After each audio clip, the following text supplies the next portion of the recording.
guys, so today I'm going to be doing a wrap up and a haul, and I was going to do a TBR, but I was like, I don't really have a TBR for October, but I might still do a fall TBR, so let me know if you want to see that. Okay, so before we get started with the video, this video is sponsored by Book of the Month. So if you've been watching my videos, you guys know that I have been working with Book of the Month for over a year now. I love Book of the Month. Book of the Month is a super popular, fast, online growing book service for readers. Their mission is to promote new and emerging authors and to help readers discover new books. Their team vets hundreds of books each month and gives their readers their choice from a curated selection, new and early release titles, so that you can spend more time reading and less time researching. Book of the Month is risk-free. You can skip any month at any time and you will not be charged. They have the best new release hardcover fiction. You can get your first book for $9.99 using the code MYONNA. And I will be leaving a link to Book of the Month and my code in the description box. And I'm now going to talk to you about the 5 choices plus the 2 add-ons. The first book is Everything We Didn't Say. This book is a thriller. It is an early release. Pushed out of her hometown after high school, a woman returns to solve the riddle of her family and horrific crime. Next book we have, this is a big one. The next book we have is historical fiction. It is a repeat author. And in this 1950s set novel, shenanigans ensue when Emmett Watson hits the open road with his 2 friends and brother in tow. Next up we have is a book I'm so excited for. One of my anticipated releases of the year. And I actually had this book pre-ordered, so I now have 2 copies of it. And it's romance, and it's the X-Hex. So this one, break out the candy corn. This quirky, steamy rom-com and major post-breakup hex will put a spell on you. The next book is a literary fiction, and it is called Harlem Shuffle, a riveting and woolly historical heist story from a contemporary master that will leave you feeling in on the deal. Okay, that actually sounds, I love heists, so that actually sounds really intriguing. And the next book is The Pursuing. This one is a speculative fiction. It is an early release set in the hazy 1930s LA. This genre-bending tale of pioneering journalists explores shifts in time, reality, and love. And I'm now going to talk about the 2 add-ons that I got this month. So the next book is A Book of Magic, and this one is the final installment in the Practice of Magic series. Is a world-winding journey of magic curses and familial love. And then the next book I have, which I'm really excited for, so my mom has been watching 9 Perfect Strangers and she really likes it, and I've also been reading. I've never read any of the author books or watched any of like the TV shows or anything, but I heard about this one and I thought it was really intriguing, so I'm actually really glad that I got this as an add-on for Book of the Month. And this one is the latest take from the author of 9 Perfect Strangers. Follows a wealthy family whose matriarch goes missing. And I'm so excited because I love family dramas.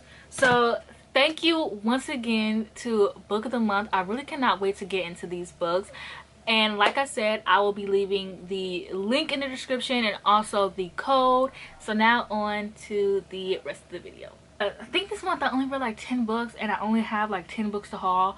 And I like the idea of like putting my videos together, like my hauls, wrap-ups, and TBRs together, because I realized that if I only uploaded 4 times a month and I had a TBR, a haul, and a wrap-up every month, then I will only film a video, 1 extra video a week. That's not like a basic idea, and I have a lot of good ideas, and I just want to save, like, I'm gonna just upload more for a little bit and just save like space with my videos, I guess. Anyways, I'm talking too much. Let's just get into the, we're gonna get into the wrap-up part and then the haul. I did actually only read 10.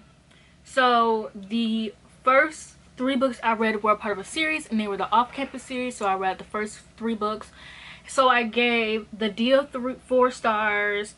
I gave all of them 4 stars. I actually really like this series. We don't know what the series is about. It is just about this college called Brighter You, and the series is about each girl ends up dating a hockey player, and you would think it would end up getting repetitive, but it actually was so interesting. I'm not gonna lie, I didn't want to read them because I'm like, I'm sorry, but I don't want to read about a friend group that's just white people, like, and then sometimes they throw in like a mixed black boy depending on the friend groups. But I'm just so sick of reading about friend groups that are just white people, especially if it's 4 girls and 4 guys. Like, why are all of you Well, actually, not all of them are white. Actually, I think one of them is like Latina. But anyways, I just feel like it's like, let's diversify it, you know? I don't want to just, I'm just so sick about reading about white people, and I feel like I've still enjoyed the book, but it just sucks that like I can't see myself in these new adult romances, you know? So I just wanted to take a break from reading new adult romances, just because like I said, I can't see myself in them. But I really did like them. I liked the deal. I thought Hannah was funny. I thought Garrett was funny. Garrett might be my favorite guy, but Hannah and Garrett are so funny together. I think my favorite might be book 2, which is The Mistake, which is so ironic because everyone skips book 2 or they don't like book 2, but I think book 2 is the best out of the series. It has a good plot line that like is very underrated, where it's like they sleep together and then the girl doesn't really pay attention to him, so then he's like, I never had a girl pay attention to me before. I don't know what that trope would be called, but I really like that trope, whereas basically the guy is not getting the attention he usually gets, so he's attracted more to the girl. I love that trope. And I also thought that, I forgot her name, but whatever her name is, she was funny. Like the fact that she just did not care about anything was just so funny to me. And then the score, I had to stop reading after the score because I started crying during one of the sexy scenes because I don't have a boyfriend and I don't have anyone to love me. So then after that, I said no more romance for the rest of the month, and I did not read any romances for the rest of the month. So the next book I read, finally, The Blade Itself. So I read some absolute tombs this month, you guys. This book was 500 pages. I didn't calculate how many pages I read this month. I probably should have, but I don't know, I just didn't. So I read The Blade Itself, and I wish I could tell you what this book is about, but I can't because it does not have a plot.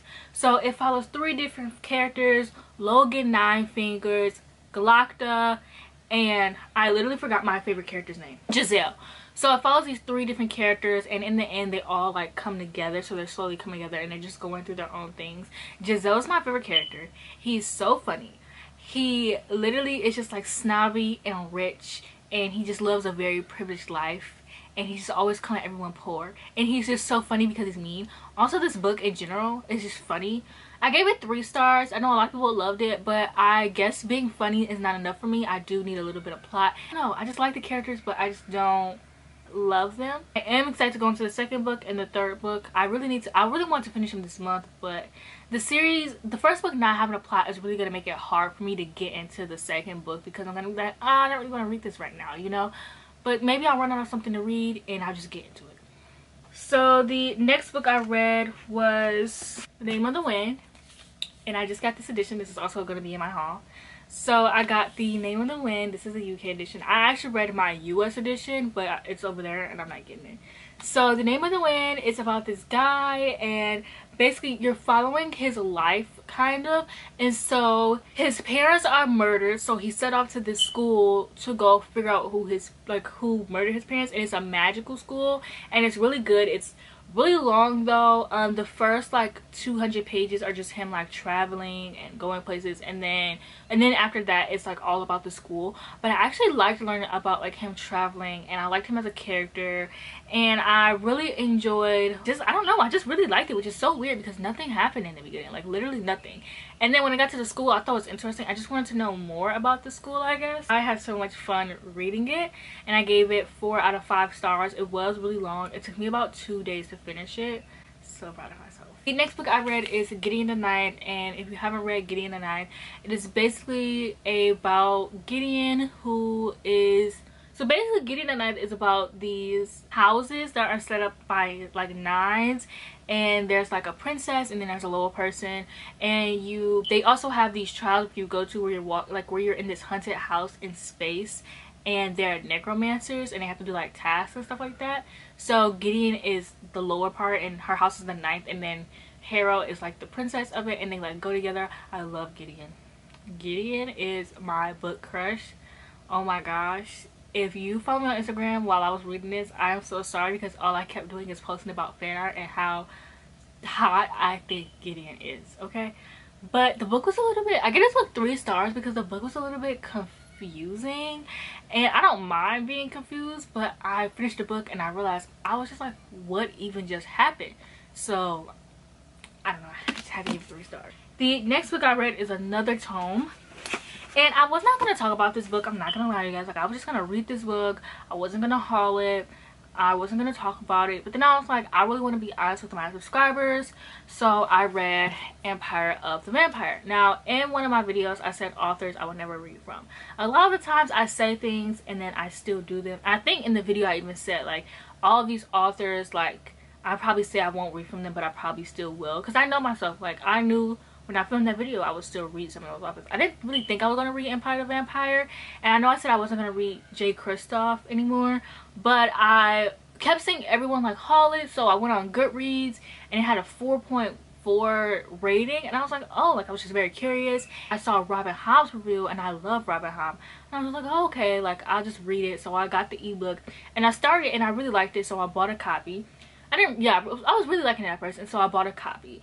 And so if you still want to know what Empire of the Vampire is about, it is about a guy, and he starts out the book in prison, and all of the guys in his brotherhood, or the people in his brotherhood, have died off, and he's about to get killed too. But before he gets killed, he has to tell his life story. Why does he have to tell his life story before he's killed? I don't know. He killed like this like vampire prince.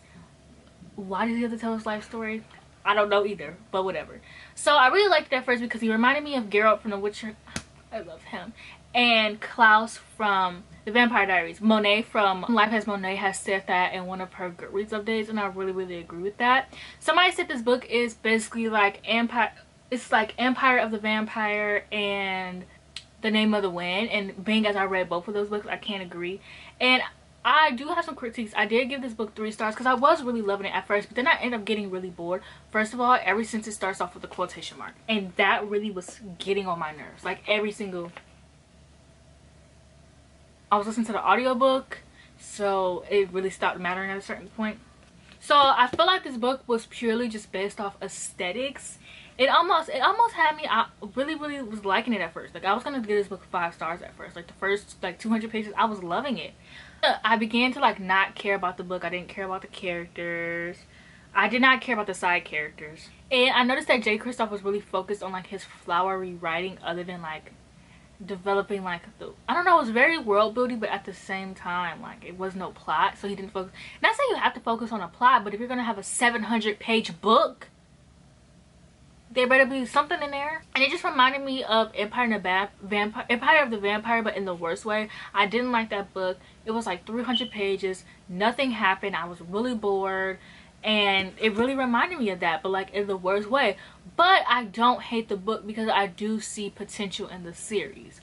So I do see like a plot being in like the 2nd and 3rd book. And I can see like me really, because I already like the character. Like I still love Gabriel, the main character. I still love him, but it's just like some stuff went down in the end, so I could see the 2nd and 3rd book really picking up. And I read Magic for Liars. I got this book because Books and Lala talked about it in one of her videos, and I was like, I love the title. And from what I heard of the description, I kind of got a different idea than what I read, but I didn't like it any less. I gave this book 3 stars. And basically it is about this girl who is a private investigator, and if you know me, you know I love private investigator plot lines. So it is about a private investigator, and her sister is a witch. They don't really call it witchiness. I think it's called magi. So her sister is a magi and she isn't. So it's kind of like Petunia from Harry Potter, but like her perspective if she was a private investigator, not gonna lie. And then her sister is a professor at this magic school, and somebody dies at the magic school. So one of the people from her sister's schools come to recruit her to be a private investigator because one, she's a private investigator, and 2, because she knows a little bit about the magic world and nobody else would help them, and so she was like their best option. So she does agree to help them, and she does go to the magic school. I end up giving it 3 out of 5 stars because you really don't get much about the magic school. Like I'm not saying it has to be an expansive series, but it's literally just like going to a boarding school but for people with magic. And I kind of would have liked the author to make the magic school just a bit more intriguing. And also I thought this plot was about something. I'm not gonna lie, I thought that the main character was gonna secretly have some magic powers, but it's a standalone, so I'm not gonna be too harsh on it. It was still good, and I'm obsessed with the cover, and I still had fun. So the last 2 books I read were the Witcher books. So Netflix had just announced that there's going to be a spin-off series set like 3,000 years before or something like that, before the world. And I was just like, I don't really care. Like, I don't really care. Like, I love The Witcher, it's one of my favorite shows, but like I love The Witcher for the characters. Like, I don't really care about the world, you know. But then I saw that they were casting a black girl, so it's like suddenly I care, you know. I really care now. So I was like, you know, it would be really cool if I actually do learn more about the world. So because I don't know how Netflix is writing spin-offs for The Witcher. The Witcher has a movie spin-off and a TV show spin-off, and they got renewed for season 3. There's only one season available on Netflix right now. Season 2 doesn't come out until December 17th. How do you already have a season 3, a spin-off show, and a movie?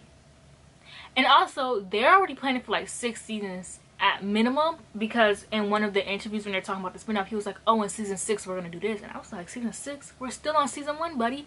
But anyways, like I said, I really want to get into the books just so I can be more familiar with the world and the plot lines and things like that. So I read book 1 and I really liked it. But my issues with the series so far is that Geralt feels like a side character. So The Witcher is basically about this guy, and Witchers slay monsters, and he ends up getting prophesized. There's a prophecy about the princess, so he ends up like taking over her as like a parent and teaching her things, especially how to be a witcher, and you're just witnessing her grow.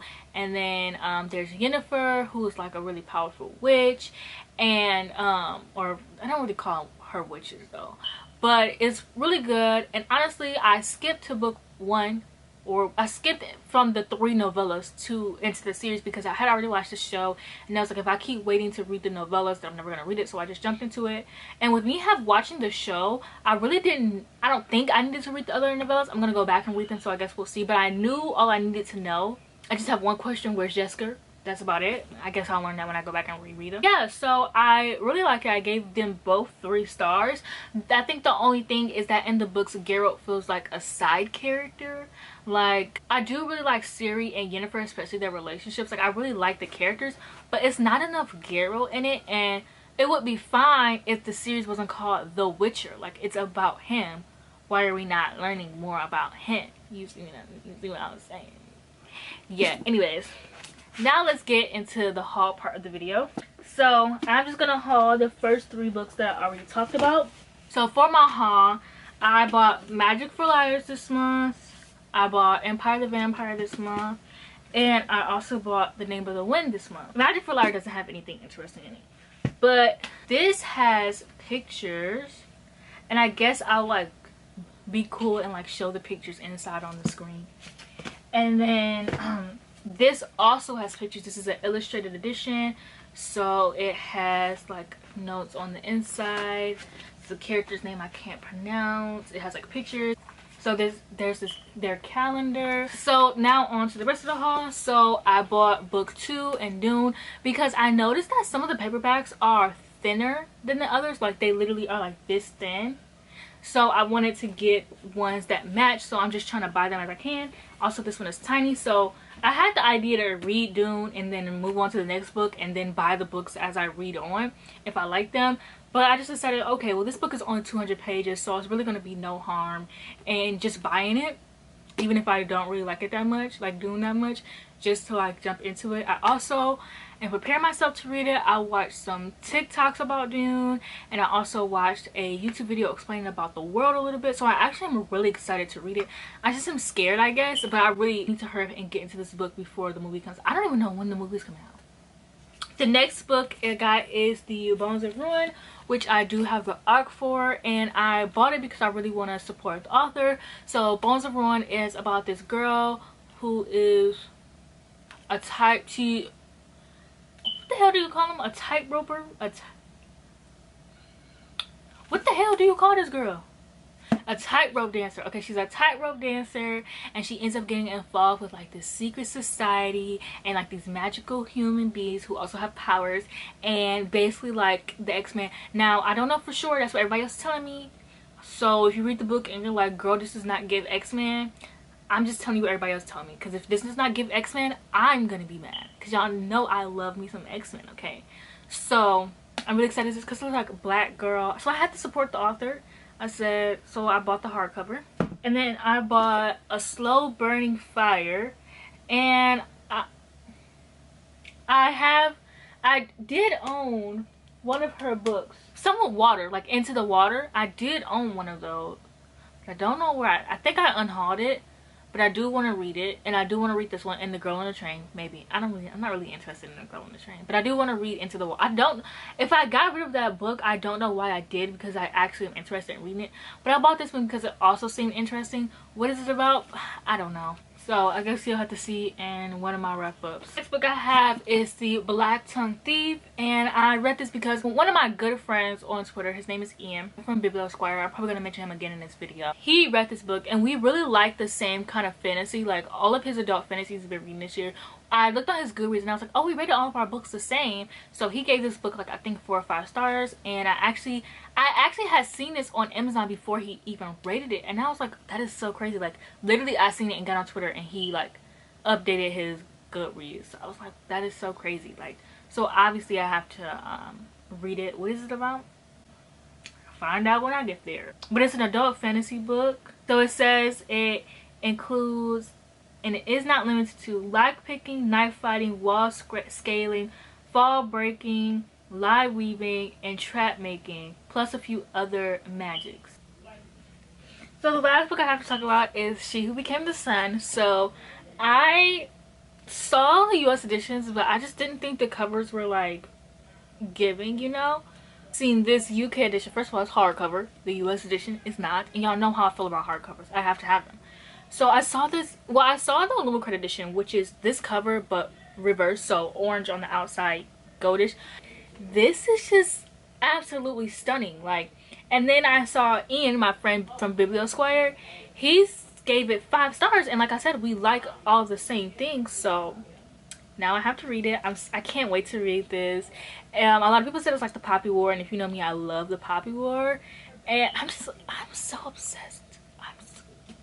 The cover is, it's giving what it was supposed to give.